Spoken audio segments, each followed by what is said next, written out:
Fue la primera que vi y creo que fue la primera película que me hizo pensar en la carga que representa para una persona ser elegido papa, ¿no? Bueno, a mí me gusta mirar hacia el pasado porque las plataformas a lo que apuestan es que nos interesemos únicamente en las películas más recientes, ¿no? Y si a lo mejor la gente se sorprendió, por ejemplo, con Cónclave, con todo este asunto de cómo se prepara la elección para un papa, etcétera, etcétera, bueno, hay que decir que eso ya se había planteado en el cine varios años antes. A mí también creo que el final fue lo que me hizo que pareciera un panfleto muy progre. Sí. No me estaba gustando muchísimo la actuación, hasta la grilla política. Annuncio vobis gaudium magnum.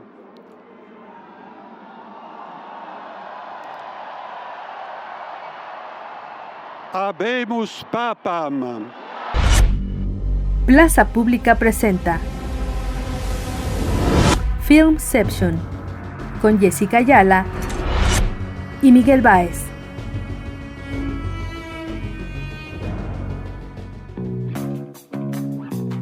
¿Qué tal? Bienvenidas y bienvenidos a Filmception. Este es nuestro 10º episodio. Les habla Jessica Ayala Barbosa y le doy la bienvenida a mi amigo y colega Miguel Báez Durán. ¿Qué tal, Miguel? ¿Cómo estás? Muy bien, Jessica, un gusto estar aquí contigo y platicar una vez más de cine.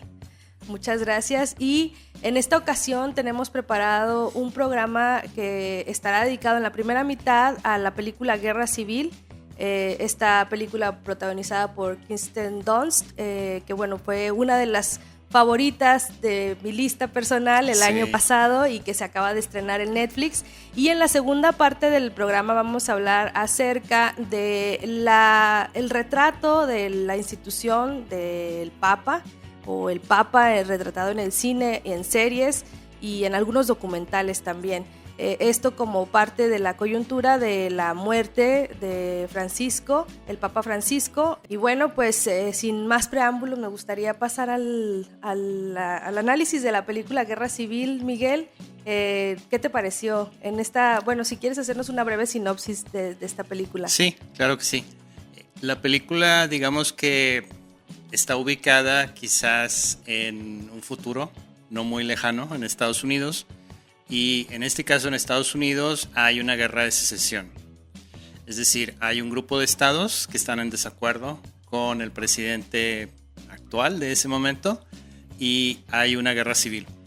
Y digamos que la película se centra en un grupo de periodistas, ¿sí? La que digamos que lleva la voz cantante es el personaje de Kirsten Dunst, ¿verdad? Que en algún momento de la historia quiere recorrer gran parte del país para ir a la capital, a Washington, D.C., y entrevistar al presidente, ¿sí? Y ella se une a otro personaje que es interpretado por Walter Moura, me parece este actor brasileño bastante conocido, y además dos personajes más, que digamos la trama nos está empezando a plantear una especie de road movie con 4 personajes, los 2 principales que ya mencioné y 2 personajes más que desde un principio se nos plantea que pueden impedir que los 2 personajes principales lleven a cabo su trabajo, porque uno de ellos es un periodista de edad avanzada, con mucha experiencia como corresponsal de guerra, pero que es de edad avanzada y que además tiene sobrepeso, ¿no? Entonces plantea una serie de dificultades en el camino. Y por otro lado está una periodista imberbe, muy joven, novata, que admira mucho al personaje de Kirsten Dunst, es como su heroína, y también puede de alguna manera presentar dificultades su presencia junto con ellos. Y en fin, emprenden el camino y vamos a ver pues todas las dificultades a las que se tienen que enfrentar, como en este caso corresponsales de guerra, dentro de su propio país, en una situación digamos inédita, ¿no? Desde hace muchos años, una guerra civil, y de alguna manera pues la película está en el contexto de la radicalización que se ha dado, ¿no? De manera frecuente y de manera también digamos reciente hasta cierto punto en las últimas 2 décadas, y nos plantea esta realidad alternativa para hacernos reflexionar sobre lo que podría pasar en algún momento en los Estados Unidos. Es que se siente demasiado cerca, ¿no? O sea, porque no podríamos hablar tal cual de una distopía. No. Porque pareciera como si, o sea, la película se estrenó el año pasado, más o menos en el primer trimestre o en la primera mitad del año. Y todavía, bueno, aunque sabíamos que vendría todo esto de las elecciones en Estados Unidos y demás, creo que a mí no fue tan evidente lo que estaba como vaticinando la película hasta que ya lo vi, ¿no? O sea, que dije, bueno, es que es demasiado cercano, me pareció ya como si hubiera sido una predicción. Uh-huh. A lo mejor yo no estaba tan empapada de toda la efervescencia política, aunque pues más o menos a grandes rasgos uno sabe que hay división, que a nivel mundial está existiendo esta radicalización en todos los países, ¿no? O sea, no estaba tan empapada de la situación específica en Estados Unidos, y conforme fueron pasando los meses, empecé a notar como, bueno, es que esta película pareciera que está narrando lo que puede pasar mañana, ¿no? Sí. O lo que puede pasar, no sé, en un par de meses. Entonces creo que en ese sentido, aunque había habido algunos eventos ya en la administración anterior del propio Trump, con unas manifestaciones y demás, creo que en esta ocasión ya sentí un poco más cerca esa realidad, ¿no? de guerra civil. Entonces, a mí me pareció una película, en el momento valoré como cosas por separado, aspectos por separado, las actuaciones, por ejemplo, y la he ido revalorando con el tiempo. O sea, cada vez o cada mes que pasa y cada vez que me empapo más de las noticias de lo que está ocurriendo en Estados Unidos, la valoro mucho más, ¿no? Creo que tiene muchos elementos interesantes. Yo destaco las actuaciones, en especial la de Kirsten Dunst, pero también la de Cailee Spinney, siempre se me... ¿Cómo es Cailee Spinney? No sé, la verdad, lo que pasa es que yo únicamente la he visto en 2 películas, en esta y la anterior fue en Priscilla, pero que sí, su actuación, digamos que su actuación destaca de la película, pero es una película muy aburrida. Sí, es muy aburrida la de Priscilla, tienes razón. Entonces no sé exactamente cómo se pronuncia su nombre. Bueno, y yo también la vi, te comentaba en aquel entonces en Alien Romulus, y me parece que es una chica que tiene un buen rango. Sí, lo hace muy bien. Lo hace muy bien. Pero bueno, ¿qué fue lo que más te gustó a ti de la película? A mí lo que más me gustó es que creo que en este momento, creo que la película se ha vuelto incluso más relevante de lo que podría haber sido el año pasado, ¿no? Si yo la hubiera visto el año pasado. Porque por lo menos, y no es mi intención arruinar la película, o sea, véanla, pero más o menos se sabe qué es lo que va a ocurrir. Es decir, ya desde un momento en que te plantean estos personajes van a estar juntos y van a hacer este recorrido y van a intentar entrevistar quizás a la persona más resguardada del mundo, ¿no?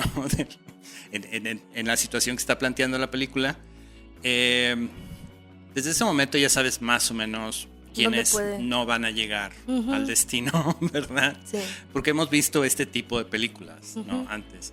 Ahora, lo que a mí más me gustó fue la parte final. Es decir, creo que la película es muy hábil a la hora de mantener el suspenso, mantener el ritmo. También es una película que tiene muy buen ritmo y que tiene una culminación, desde mi punto de vista, bastante satisfactoria, especialmente con lo que está ocurriendo en este momento.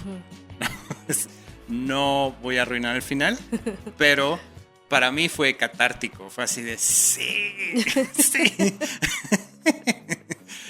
Y más que nada, no tanto porque uno desee que lo que ocurre al final ocurra en la realidad con este presidente de Estados Unidos. No es eso, porque te das cuenta de que sería algo catastrófico, ¿no? Claro. para el mundo entero, por la influencia que tiene Estados Unidos, por el imperialismo de Estados Unidos y su influencia en prácticamente en todo el mundo. Sino más bien porque conoces el pasado, conoces la historia y especialmente conoces la forma en que Estados Unidos ha querido influir constantemente en la vida política de otros países, ¿no? Pienso, por ejemplo, en septiembre del 73, en Chile, ¿no? Es decir, ese incidente, digamos que al ver el final de la película, me recordó a ese incidente y de alguna manera, aunque sabes que es una ficción, hay algo de realidad, hay un sentimiento verdadero que la película inspira en ti como espectador. Sí. ¿no? Y fue como decir, sí, el karma, ya ven, malditos. ¿no? Sí. Sí, tarda, pero llega. Sí, tarda, pero llega. Pero es esta idea del asalto a un palacio nacional y bueno, lo que sucede después de este asalto, obviamente, pero que te recuerda esas intervenciones en las que sabes que Estados Unidos metió la mano de alguna manera a través de la CIA, a través de su ejército, etc. Entonces, ver eso desde mi punto de vista, como alguien mexicano, alguien que está consciente del pasado latinoamericano, del horror de las dictaduras militares, etcétera, etcétera, pues sí te causa un sentimiento de satisfacción perversa, ¿no? Hasta cierto punto. Entonces, en general, a mí, te digo, me gustó mucho. Estoy de acuerdo contigo en que las actuaciones son muy destacables. Sí es verdad que en la película se puede predecir más o menos cuál va a ser el destino de los personajes, pero creo que en general también hay un desarrollo de los personajes muy interesante, especialmente el personaje de Kirsten Dunst, ¿no? En el sentido de que en un inicio la ves a ella y casualmente me recordé al personaje que hizo en Entrevista con el vampiro, ¿no? Como esta persona que ya está un poco ajada, cansada, pero que sin embargo sigue adelante y que tiene un cierto espíritu como despiadado hasta cierto punto, de querer retratar las cosas a pesar de lo que está ocurriendo. Y se da una especie de intercambio muy interesante con el personaje de Cailee Spaeny, ¿no? En el sentido de que ella es la novata y ella es la que está sorprendida y la que se queda con la boca abierta y a veces no puede tomar la fotografía. Y hacia el final se da una especie de intercambio entre ellas dos. De la batuta, de la estafeta, un cambio de estafeta. Exactamente, sí, exactamente, un cambio de estafeta. Y ese desarrollo también es muy interesante verlo, cómo los personajes intercambian roles y de alguna manera la joven se vuelve despiadada y la mayor de alguna manera cumple su función. Bueno, sí, cumple su función, exactamente, cumple su función y hay como esta idea como del sacrificio, ¿no? Hasta cierto punto. Sí. Y entonces comparar un poco la actuación de Walter Moura junto a ellas, pues sí queda un poquito él en desventaja, como que su papel no se luce tanto, ¿no? Digamos que es como también un descargo, ¿no? Así un poquito para quitarle la pesadez de pronto a las contradicciones o los conflictos internos que está atravesando Kirsten Dunst. Él viene a ser como un alivio, ¿cómo le llaman? Un alivio ahí de la tensión que existe. Sí. Pero no tiene el peso, pues. No luce tanto como ellas dos, ¿verdad? Ese es un poco lo que sucede. Sí, fíjate que ahorita que mencionas este punto del cambio de estafeta, cómo se da, creo que son estas escenas donde se da, me pareció muy, también muy catártico y muy significativo, porque son escenas que se me quedaron en la mente.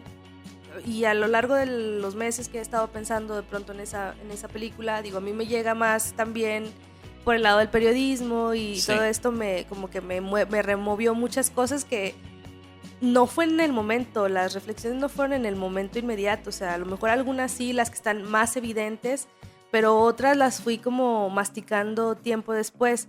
Y en el caso de por qué me preguntaba yo por qué se me quedó tan grabada o por qué se me quedaron tan grabadas estas escenas de ella ya dentro de pues haciendo las fotografías ya en el asalto a la Casa Blanca, ¿no? De Cailee Spaeny. Y creo que tiene que ver con todo el desarrollo que se da entre ellas, ¿no? La amistad o bueno, ¿qué se puede decir? Como el ser aprendiz de ella, del personaje de Lee, creo que se llama. Ajá, Lee. sí. Que todo el intercambio que tienen como con una cierta resistencia, ella con una admiración, ella con una resistencia, que al final ambas comprenden, o sea, pareciera que en ese momento comprenden lo que tenía que pasar, ¿no? O sea, como te decía ahorita, como que cumplen una función, ambas llegan a comprenderlo. Creo que en ese momento, sin el drama que a veces se suele dar en otras películas, en otros, pues sí, como en otras escenas así de complicadas o así de fuertes, donde a lo mejor se rellenan con algo de emotividad o con, como con cursilería y demás. Porque todo tiene que ser verbalizado, sí, todo te lo tienen que explicar. Y en este sus rostros son los que expresan todo, ¿no? Claro. O sea, y es un momento súper rápido, porque aparte estamos dentro de una secuencia de mucha acción. Sí. Y esa es otra cosa que me gustó mucho de la película, y eso sí lo disfruté desde el momento en el que estaba ahí, ¿no? La acción, cómo está planteada en la película,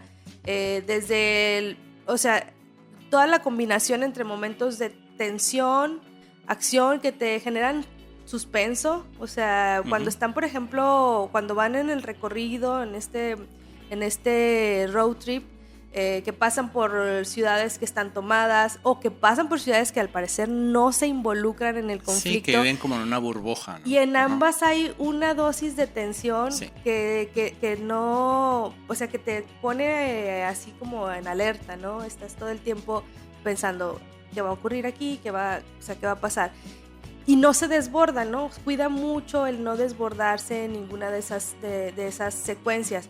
Y en la última escena se es fiel a ese estilo, y a pesar de que estamos viendo una secuencia de mucha acción, muy catártica también, tampoco es como con toda la como explosividad que puede haber en otras películas de acción, ¿no? O sea, me parecía a veces en esos momentos cuando estaba viendo, me parecía que es muy fiel a lo que a veces vemos como coberturas de guerra, ¿no? O sea, como dónde se sitúan las cámaras, a quién siguen, dónde escuchamos algunos estallidos, o sea, y no te pierdes tanto en explosiones por aquí, balazos por allá, ¿no? O sea, se me hace que es mesurada en esos planteamientos del conflicto bélico, ¿no? Entonces eso se me hizo interesante, porque me parece que concuerda con el planteamiento de toda la película, de no ser escandalosa con respecto al tema, sino apegarse más a lo que sí podría suceder, o sea, y de esa forma lo hace más alcanzable o más realizable, ¿no? Y es, creo que lo que genera la cercanía con la situación, o sea, lo que te hace pensar, esto es algo que sí podría ocurrir. No sé qué te parezcan a ti las secuencias de acción. Sí, no, a mí en general me gustaron mucho. Digo, yo creo que esta es, después de Ex Machina, es la película de Alex Garland que más me ha gustado. Porque, por ejemplo, Aniquilación... Es decir, plantea cosas interesantes la película. Y fue bonito para el cine de zombies, ¿no? ¿Es la de Aniquilación? ¿O estoy confundiendo? Era una con Natalie Portman y Oscar Isaac. ¿Pero si es de zombies? ¿No? No exactamente, es como una fuerza alienígena que se ha apoderado como de parte de la Tierra, y entonces mandan, también tiene que ver con soldados, o sea, porque mandan a un grupo de soldados a explorar esta región del mundo. Y de repente uno de ellos regresa, que es Oscar Isaac, y su esposa es una bióloga molecular, algo así, que no te lo crees porque dices, Natalie, por favor. Pero bueno, y entonces después la mandan a ella junto con otro grupo. Sí. Y es interesante porque, es decir, plantea como aspectos de que esta fuerza alienígena hace que las personas muten de alguna manera y se clonen y algo así. A lo mejor ya la estoy arruinando, pero la película no es decir, siempre plantea ideas interesantes, pero no siempre la ejecución es muy buena. Sí, y creo que en Ex Machina sí lo fue, y en en Guerra Civil también. En Aniquilación no mucho, y Men, la de Jessie Buckley, Tampoco, no. Pero sí estoy de acuerdo contigo en que la última escena, la culminación con las tomas de acción, es muy efectiva en la película. quizá le haga bien eso, ¿no? Como no querer irse de boca con las premisas, ¿no? O sea, como respetar eso. Me parece que Ex Machina, por ejemplo, es una película muy sencilla, o sea, y que no trata de ser espectacular en ningún sentido, ¿no? O sea, se mantiene como en ese tono. Tal vez eso es lo que haga que se logre mejor que otras donde intenta hacer, pues irse más por algo espectacular o algo más grande. Sí, y una vez más plantea ideas que todavía hoy en día siguen siendo muy actuales, ¿no? En el caso de Ex Machina, pues la inteligencia artificial, robots, etcétera, etcétera, ¿no? Sí, esa también se siente más realizable que bueno, otras películas donde plantean como la evolución de las inteligencias artificiales, de los robots y demás. A pesar de que ya tiene, ¿de qué año es Ex Machina? ¿2014? Más o menos, ya tiene 2014, sus años. Sus 10 años. Sí, algo así. Habrá que revisitarla, ya no la... Antes estaba en Netflix, ahorita no sé si todavía está ahí disponible, pero era una de las que siempre me aparecía como sugerencia. Sí. En fin, bueno, pues creo que esta película se acaba de estrenar en Netflix, la de Guerra Civil. Es una muy buena opción. Y creo que de hecho ya hay una nueva película de él que está en los cines, que se llama Warfare. Sí. Pero está codirigida con un veterano, me parece, de la guerra de Irak, algo así. Entonces, por eso a mí eso no me llama la atención. No. O sea, ya ver películas sobre intervenciones de Estados Unidos en otros países, sí la recomienden y digan que las escenas son muy buenas y muy apegadas a la realidad, etcétera, no de hecho, me llama la está atención. En cartelera en está este en cartelera momento. actualmente. Sí, la vi anunciada y tampoco me llamó la atención la premisa. Me parece que está basada en testimonio, ¿no? De este soldado. Ajá. Y también se me hizo un poco lavarle la cara y que pues no está tan relacionado ya con lo que vimos en Guerra Civil, ¿no? Sí. Que me parecía que era otro planteamiento, ¿no? Como decíamos, más catártico, más de karma, de satisfacción por el karma. Pero bueno, no sé, la verdad no he tenido oportunidad de echarle un vistazo a esa. Cerramos con Guerra Civil, si te parece, Miguel. Perfecto. No sé si quieras agregar algo más, creo que con eso sería todo. Sí, Hay una escena que a mí me encantó, que es la de Jesse Plemons, en esta película también, en la de Guerra Civil. No sé si la de... Sí, claro. Esa escena me mantuvo así... Sí, es de las escenas con mayor tensión. Y es breve, ¿no? O sea, si nos ponemos a pensar...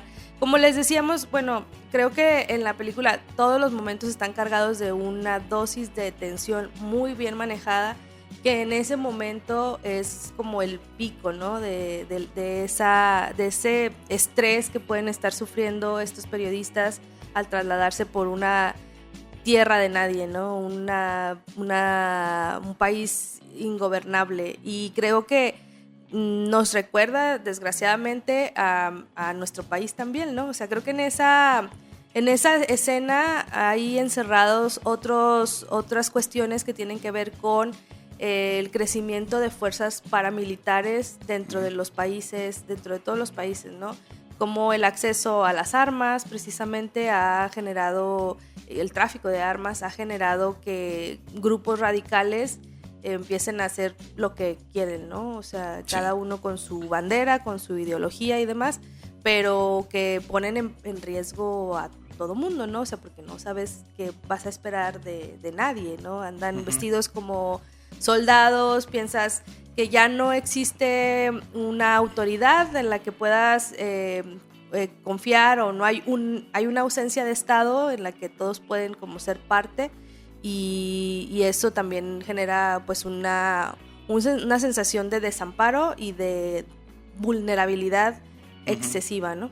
Sí, que en este caso en particular la decisión de quién vive y quién muere tiene que ver con el origen de la persona. Sí. ¿No? Sí, en este caso está planteando estos discursos, ¿no? De la xenofobia y los americanos somos solo los americanos, un cierto tipo de americanos, sí. En este caso no que tengan ningún otro origen, de los grupos minoritarios desfavorecidos, porque pues digo, o sea, están chinos y latinos o son los que son despreciados, ¿no? Pero hay otros que podrían entrar porque son blancos o porque son caucásicos, pero si te ves diferente, ya conformas parte de estas minorías que son despreciadas desde los discursos políticos de los ultraconservadores en Estados Unidos, pues ya peligra tu vida, ¿no? Sí. En fin, bueno, dejamos ahora sí ahí Guerra Civil y nos pasamos a la siguiente parte del podcast.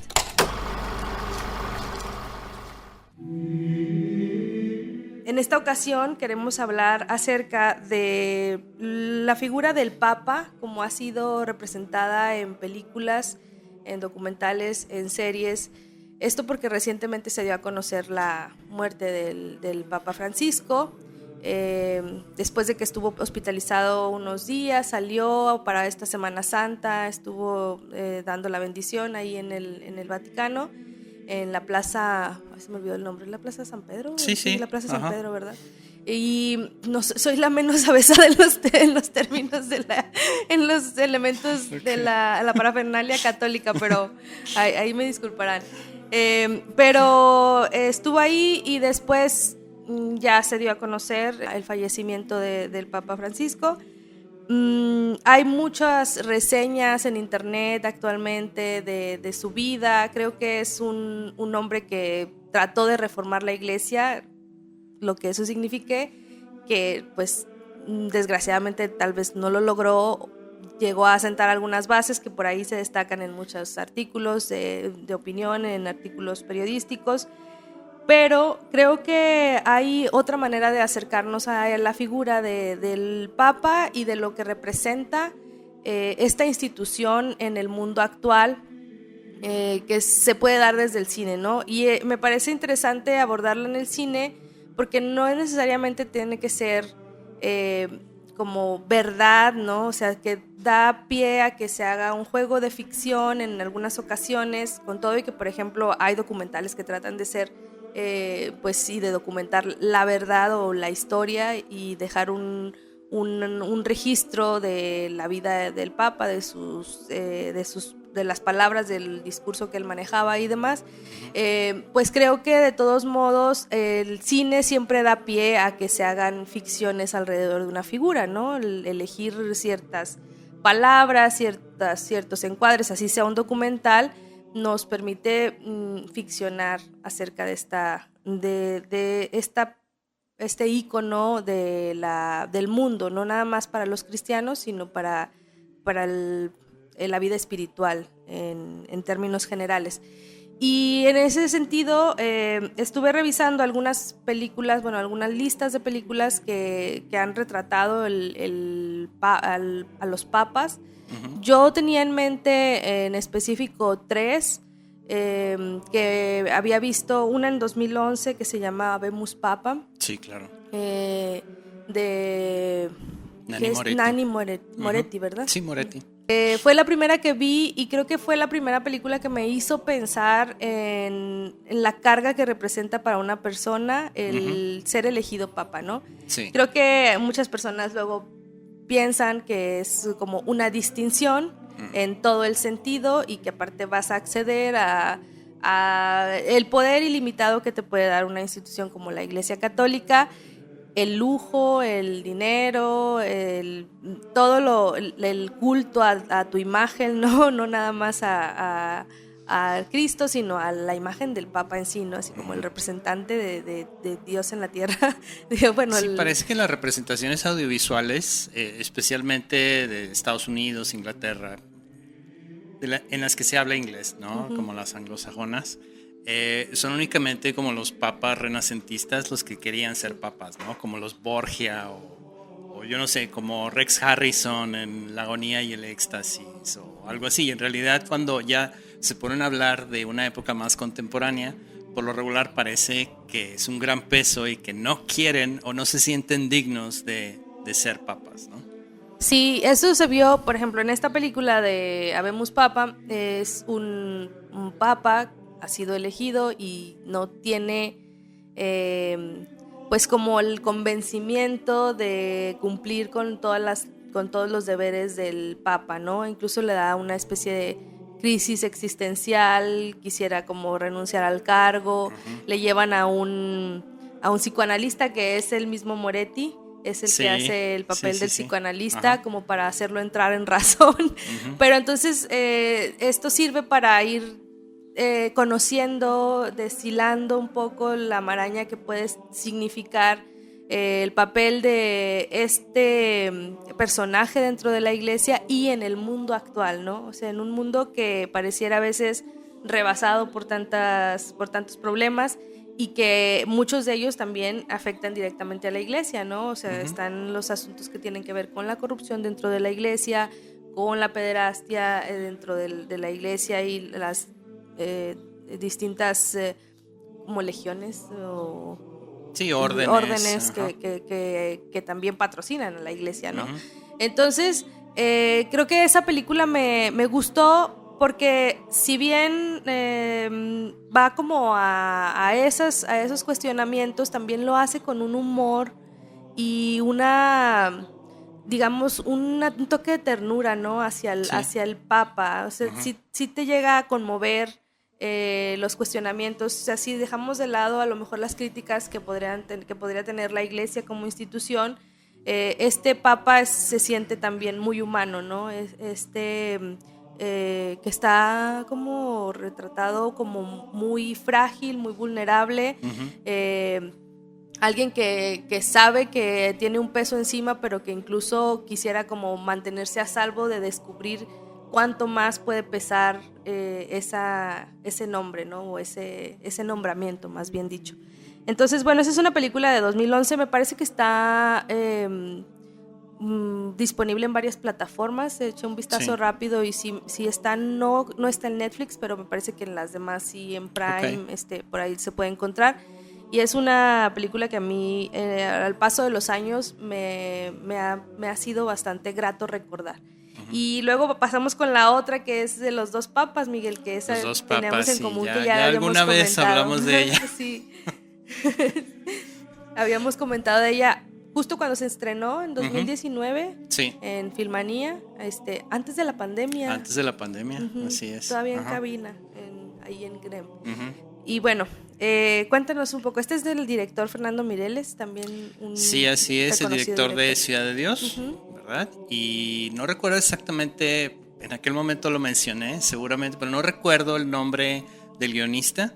Me parece que es el mismo guionista que hizo la de Rapsodia Bohemia. Sí, ¿no? Él es Anthony McCarten. Ha sido guionista de Darkest Hour, la hora más oscura de Winston Churchill. Sí, exactamente. La de La teoría del todo, que es sobre... Está muy cursi, ¿verdad? Y es sobre... ¿Cómo se llama? Se me fue el nombre. Hawkins. Sí. Y Rapsodia Bohemia. También hizo uno sobre Whitney Houston. Un guión sobre Whitney ese Houston. Es más reciente, ¿no? Y esta de los dos papas es basada en un libro del mismo que se llama El Papa. Y fue adaptada, según encontré ahí un dato en internet, que pues se iba a llamar así, El Papa, pero como ficharon a Anthony Hopkins para el papel de Ratzinger, la gente hizo que cambiaran el nombre. Siente la película, porque la película está centrada en la figura de Francisco, ¿no? Y en su pasado. Y recuerdo que hay unos flashbacks con Juan Minujín, donde hace el papel de Francisco. Entonces, sí, en general la película es agradable por sus actuaciones. En realidad no hay mucho más que comentar sobre la película. Es esta idea de que quizás en algún momento Ratzinger y Bergoglio tuvieron un diálogo y hablaron y convivieron y se comieron una pizza y se tomaron una Fanta, etc. Es decir, fuera de eso, vamos a disfrutar las actuaciones de dos grandes actores británicos, que son Jonathan Pryce, ¿no? Que también en aquel momento comentamos el gran parecido que existía entre Jonathan Pryce y Francisco, y el otro ya lo mencionaste, Anthony Hopkins, ¿no? Sí, que Jonathan Pryce también hizo el papel de un líder espiritual en Game of Thrones. Es que esa yo no la viste, pero también era él el líder de una naciente religión en ese entonces, que también hacía votos de pobreza, ¿no? En la que está planteado así en la serie de Game of Thrones. Y esa película sí creo que era muy agradable de ver a los dos actores, o sea, en el tono que se manejó, que es un poco relajado, que no pretende como, aunque sí toca los temas escabrosos de la iglesia, los toca con una sensibilidad no de juicio, ¿no? O sea, como, bueno, realmente en una conversación entre dos representantes de la iglesia, en este caso el Papa Ratzinger y los dos papas, que en ese momento pues es como también un cambio de estafeta, ¿no? En este caso. Sí, exactamente. Pues sí, lo que podrían haber hablado, digo, no da para hablar de todo a fondo, de exponer todas las ideas políticas. Y creo que es hábil en eso, ¿no? En tocarlo sin profundizar como a todo lo que, pues, porque no es o sea, como todo lo que merece el tema, porque no es el punto de la película, ¿no? El punto es de que se hubiesen dicho estas dos personas, estos dos líderes de la iglesia, representantes cada uno de perspectivas contrapuestas, ¿no? Uno más conservador, también con una carga histórica de lo que en qué se involucró en su momento, y el otro con esta perspectiva de la austeridad, un poco más cercano al pueblo, en el caso de Francisco, el involucramiento que él tuvo hacia pues causas sociales en Argentina cuando era joven, sus propios conflictos, ¿no? Sus propios cuestionamientos hacia la iglesia. Entonces creo que la película pues es una puerta de entrada hacia a la vida de Francisco, del Papa Francisco, sí, que puede llegar a ser, pues para quienes ahora que murió y que sepan, quieran saber de qué se está hablando, pues pueden acercarse a partir de esta película. Hay algunas otras que hablan también, bueno, yo estaba revisando y tiene muchas películas el Papa Francisco, o sea, películas y series, sí, y documentales. Ajá. Creo que fue un papa... Incluso hay una película donde lo interpreta Darío Grandinetti, que sí, Darío Grandinetti no se parece en nada al Papa Francisco, pero bueno. Sí, hicieron una película que, bueno, tiene como... Una parte del Papa la interpreta Grandinetti, pero creo que hay otra parte como que la que abarca más tiempo de la película es otro actor más joven. Okay, yeah. Pero bueno, también hay otra que se llama Un hombre de palabra. Es Francisco, un hombre de palabras, y es una película de Wim Wenders. Es una especie de documental. Ya no la recordaba. Sí, tienes razón. Ajá. Esa me parece que desde 2020 la película, y es acerca de... Creo que lo que tenía el Papa Francisco es que cautivaba mucho con sus discursos, que hacía énfasis en temas que nos preocupan mucho, ¿no? En la modernidad, que tiene que ver con la ecología, por ejemplo, con la explotación de los recursos, que son temas que a mí en lo personal me interesan, temas de la apertura en diversidad sexual, por ejemplo, temas que tienen que ver con pues la espiritualidad de las personas que antes eran rechazadas por la iglesia, ¿no? De que, bueno, si te divorcias ya sí, como que quedas excluido de la fe. Si te divorcias no puedes comulgar. Ya no puedes comulgar. Sí.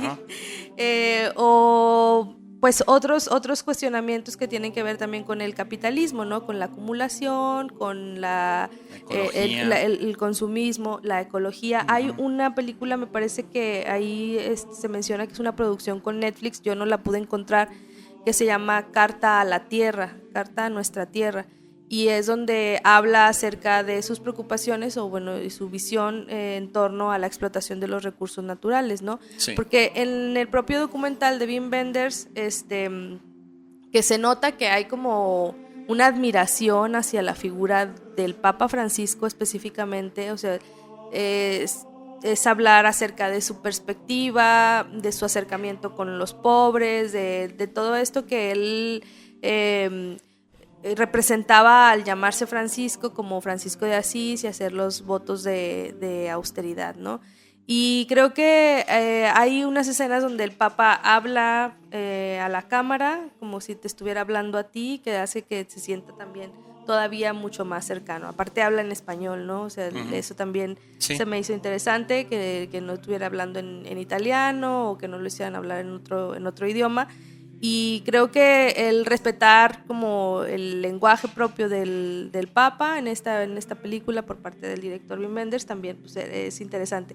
Aunque sí es en tono muy positivo del Papa, no tiene casi... Claro. Toca ahí también los temas escabrosos, pero con ahí como que los mantiene lejos. Sí. Porque creo que lo que se trataba en este caso es de destacar las ideas que contrastaban con las perspectivas de la iglesia, que no se metía en esos problemas, ¿no? O sea, que no se mete en esos temas, que prefiere mirar para otro lado, que se encarga de otros asuntos y pareciera que no está consciente de lo que está pasando en el mundo, ¿no? Que la hacía sentir un poco anacrónica o que la hacía sentir como pues una pieza nada más de colección.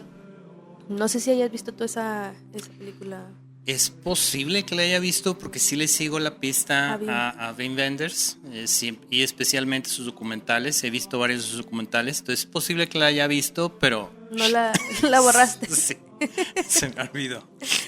Sí, está demasiado positiva, es en un tono muy amable para el Papa. Entonces igual y si no tiene tantas... cosas que se queden en la mente, porque aparte los discursos que destaca de cierta manera dieron como la vuelta al mundo, ¿no? O sea, estuvieron muy presentes durante estos años, que son 12 años, me parece. Sí, 12 años de papado. Ajá. Entonces, ya puede ser que lo hayas visto ahí, o que lo hayas visto en un extracto, o lo hayas visto en un artículo, en alguna de las visitas, de lo que se registra, en lo que queda registrado en los periódicos. Entonces, por eso pareciera como un poco... pues sí, repetitivo, hasta pues puede ser que lo haya visto en la película, puede ser que lo haya visto en otra parte, ¿no? Pero bueno, ahí está, y eso está disponible en Max.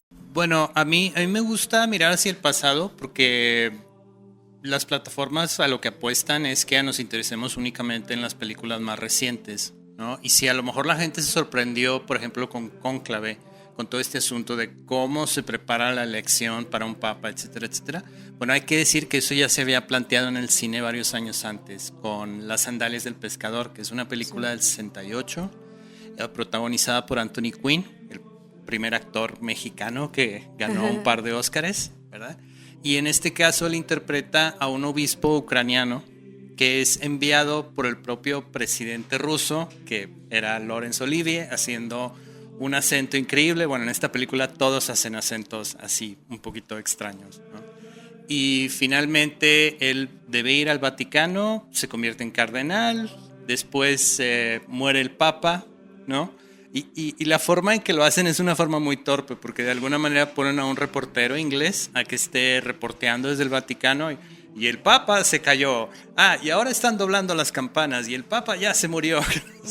Y entonces el reportero te explica paso a paso todo lo que implica un cónclave. Pero así, de verdad, es así como una clase, casi creo, que están dando desde el cine.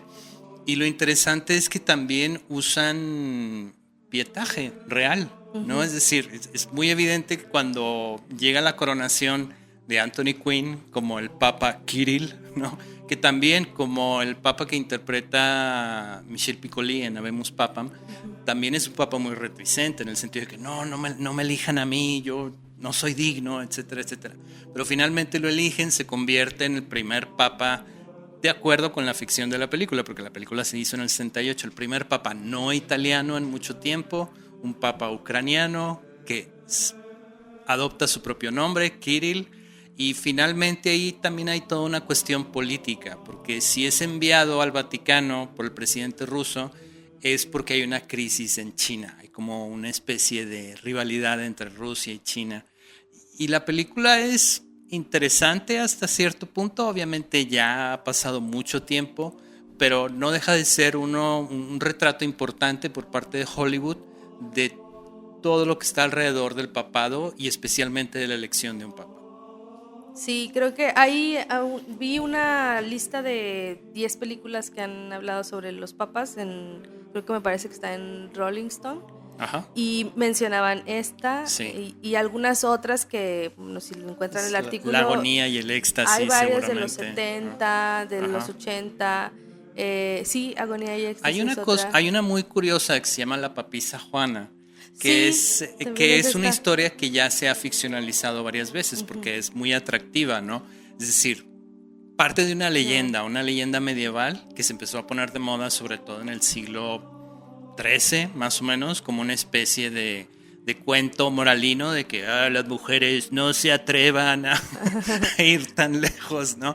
Pero sí, supuestamente la historia es de una mujer que tuvo que hacerse pasar por hombre para estudiar, ¿no? Para ser letrada, y de alguna manera termina en Roma y termina siendo cardenal y después papa. Ahora no sabemos si es una leyenda o si verdaderamente ocurrió, porque la gente que prefiere pensar que fue una realidad, algo histórico, pues dice que la iglesia borró el nombre de esta papisa, ¿no? De Juana. Y hay varias versiones. Hay una muy interesante de los años 70 que protagoniza Liv Ullmann, ¿sí? Y la película es un poquito risible, pero en general plantea la historia, y creo que vale la pena simplemente por ver a Liv Ullmann, que es precisamente ese momento. Me imagino que hizo la película el mismo año que hizo Cries and Whispers, que no recuerdo cómo se titula en español, pero que es esta gran película donde ella aparece de Bergman, ¿verdad? Entonces, bueno, es una historia muy atractiva. Era atractiva para la época, en los años 70, porque era cuando estaba este movimiento de la liberación femenina, ¿no? Y hace poco hicieron otra versión, pero esa versión no la he visto. No la has visto. Sí, sí, lleva varios remakes esa película. Ajá. Y creo que puede lograr algún otro también, porque, Sí, por ejemplo, en seguramente. Cónclave ya se vuelve a tocar el tema muy burdamente. Sin spoilear mucho Sí. el final de Cónclave. No quisiera spoilearlo, sí. pero yo creo que Ajá. ahorita ya todo el mundo lo sabe. Estás habiendo muchos memes de eso, pero no lo vamos a decir aquí por respeto a quienes no la han visto. Por cierto, Cónclave, ¿qué te pareció, Miguel? ¿La viste? ¿Al final Sí la viste? vi, sí Ajá. la vi. Mientras la estaba viendo me estaba pareciendo una película muy interesante, un poquito cliché en cuanto a los aspectos crítica de la iglesia, es decir, la corrupción, la pedofilia. Sí. Hay por ahí un obispo que tiene un hijo fuera del matrimonio, sí, con una monja, etcétera. Entonces, es lo que puedes esperar de ese tipo de películas sobre la iglesia católica, ¿no? Pero creo que el final es muy torpe, es muy tramposo, se lo sacaron por debajo de la manga y me arruinó, digamos, lo bueno de la película, que en general para mí fue la actuación de Ralph Fiennes. Sí. Es una gran actuación. Stanley Tucci, es decir, John Lithgow, varios de los actores que están ahí en el reparto, no necesariamente anglosajones, también los otros. El italiano, que no recuerdo su nombre, pero que tiene un papel así muy espectacular. En general, me gustó mucho como este tipo de películas que vemos todos los años en el Oscar, que ponen el acento en las actuaciones y que de muchas maneras es como si estuvieras viendo una obra de teatro, porque todo pasa en interiores, como Los dos papas, todo pasa en interiores y destacan más que nada las actuaciones. Y me estaba gustando mucho hasta que salen con la babosada del final, que sí me pareció. Es decir, a mucha gente le está gustando ese final, no tanto por el giro, sino por lo que dice el personaje, que al final es elegido como papa. ¿Les ha gustado el personaje? Les ha gustado el personaje, pero a mí esa característica que tiene el personaje me parece muy tramposa, me parece manipuladora. Me parece que no estuvo previsto antes. O sea, sí hay como una pista de que, es que se fue a un viaje a Suiza, pero siempre sí, pero siempre no. Y me arruinó la película completamente. A mí también, creo que el final fue lo que me hizo que pareciera un panfleto muy progre.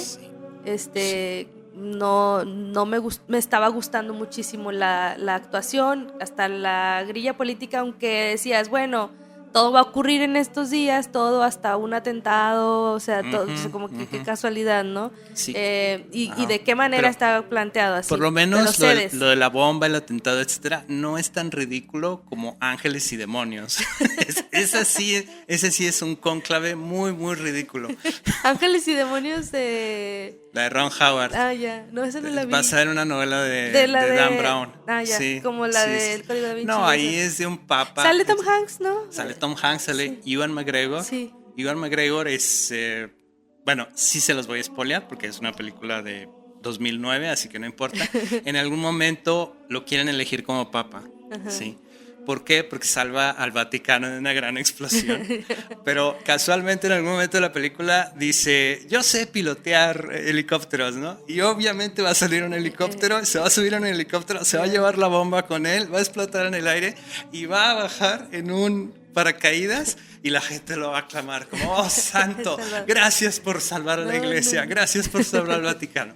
Es de risa loca la película. Y eso pasa en la novela, supongo. Eso, increíblemente, bueno, digamos que Dan Brown no es así como un escritor muy brillante, entonces sí, eso también pasa en la novela. Y aunque no lo puedas creer, yo leí esa maldita novela. Ah, ¿sí? Sí. ¿Y está mejor que el libro? Digo, mejor que la película, o está igual de... son equivalentes. Es la misma basura. Bueno, entonces en Cónclave, que es una película que yo creo que teníamos que mencionar, aparte es como ahorita, así como la referencia obligada para muchos porque la tienen muy fresca. Creo que incluso ganó más como fama en el tiempo que estuvo enfermo el Papa, o sea, empezaron a mencionarla más, que ya había pasado la ceremonia de los Oscars y demás. Ya viene otro Cónclave. Y había algunos asuntos que me parecían interesantes en el planteamiento de esta película con respecto al camino de la iglesia en este entorno radicalizado, ¿no? Entre conservadores y progresistas, entre liberales y, o sea, todas esas facetas que puede haber dentro de una institución, todas esas caras. Eso me estaba pareciendo muy interesante, y la grilla y cómo las conspiraciones y demás, hasta que empieza a... Otra vez tiene muy buen ritmo, buen suspenso, y al final la cagan. Sí, sin más, sin decir otras, como no querer matizar ahí, la verdad sí la... No, es la que es bastante. cierto, y estoy diciendo, qué buena película, me está encantando, y al final... Pues bueno. También quería hablarles acerca de una serie que se llama El Papa Joven, de claro. Young Papa. Esa es de Paolo Sorrentino. Sí. ¿Te gustó? ¿No la has visto? Sí, vi la primera temporada e intenté ver la segunda, que creo que ya no se llama el no, Papa se llama Joven, El Nuevo Papa. El Nuevo Papa. Y ya vi el primer episodio de la segunda temporada y dije, adiós, muchas gracias, no me interesa. Esta incursión de John Malkovich es horrible, adiós. Entonces nada más vi la primera temporada. Y la primera es acerca de Pío XIII, un papa americano, hace como el juego del primer papa gringo. Que y guapísimo. Es ficticio, y es un el papa. Primer papa guapísimo. Sí. Y que tiene como peculiaridad también, como dices, ¿no? Que en estas ya más modernas está como este cuestionamiento de si son papas o no, si quieren cumplir con todos los deberes que implica el ser papa. Creo que esta película sale Jude Law, es el papa, que está guapísimo, muy sexy, hasta parece como un dandy, ¿no? O sea, no sé. Sí, creo que incluso, no sé si en la primera o en la segunda temporada hay una escena en donde va caminando en traje de baño por la playa. Sí, ese es creo que de la segunda. No recuerdo si es como una especie de fantasía o sueño o algo así, pero es así, ya ahí se vuelve muy risible. Sí, yo vi la primera y me gustó la actuación, me gustó mucho la fotografía, la dirección de Paolo Sorrentino, que venía de ganar por La Gran Belleza, ¿no? El Oscar de Mejor Película Extranjera. Sí, así es. Justo después de que ganó ese, se pasó a hacer esta serie, que son 10 capítulos en la primera temporada, y en la segunda, que es de 2020, o sea, la primera temporada fue en 2016 y la otra en 2020. Y yo nada más vi los promocionales de la segunda, no vi la serie. se nota, bueno, ya el paso del tiempo en Jude Law. Hiciste bien en no verla. Y ahora que me lo dices, ya digo que bueno, porque sí la tenía entre mis pendientes, entonces la voy a ir dejando todavía por ahí un poco más de tiempo. Esa, bueno, creo que es una serie que a mí se me hace interesante también, acerca de las conspiraciones que puede haber en el Vaticano, como conocer también la figura como tal y del Papa, lo que puede representar en términos de política conservadora o liberal, y también él juega en esta primera temporada un poco con el querer alimentar ese culto a la imagen que vimos, por ejemplo, en el Papa anterior, en Juan Pablo II, ¿no? Como pero lo hace que el Papa Juan Pablo II fue como exponerse siempre, estar como que todos lo vean en su papamóvil y demás, y en este caso es como alimentar el morbo de la gente al no querer mostrarse, ¿no? Pero aún así como ganar peso socialmente por esa decisión de no querer estar tan público. Entonces eso se me hizo como interesante de esa película, de esa serie. Y también recuerdo que tenía un reparto bastante ecuménico, por llamarlo de un modo, multinacional. Recuerdo que Javier Cámara estaba en el reparto y también actores italianos, etcétera. Entonces, sí, esa parte me agradó. Bueno, pues esa también está ahí en Max. Es una serie de HBO, entonces está ahí en Max. Miguel, estamos a punto de terminar. ¿Quieres agregar alguna otra? ¿Tenías que se te haya quedado por ahí? No, creo que ya mencioné todas. Bueno, la última sería, por ejemplo, La agonía y el éxtasis, en donde se hace un retrato de Julio II, este papa renacentista, que fue el que comisionó el techo de la Capilla Sixtina a Miguel Ángel. Claro que es un Miguel Ángel el que retrata a Charlton Heston, Miguel Ángel muy heteronormativo, como obedecía a la época en los años 60, después de toda esta moda de las películas bíblicas, donde también participó en los 10 mandamientos. Pero lo interesante es que es un retrato de un papa renacentista, en el sentido de que es alguien que no únicamente detenta el poder divino, sino también el poder temporal. Recuerdo una escena en donde llega con su ejército del Vaticano, porque viene de luchar contra no sé quién, no recuerdo si contra Francia o alguna otra potencia.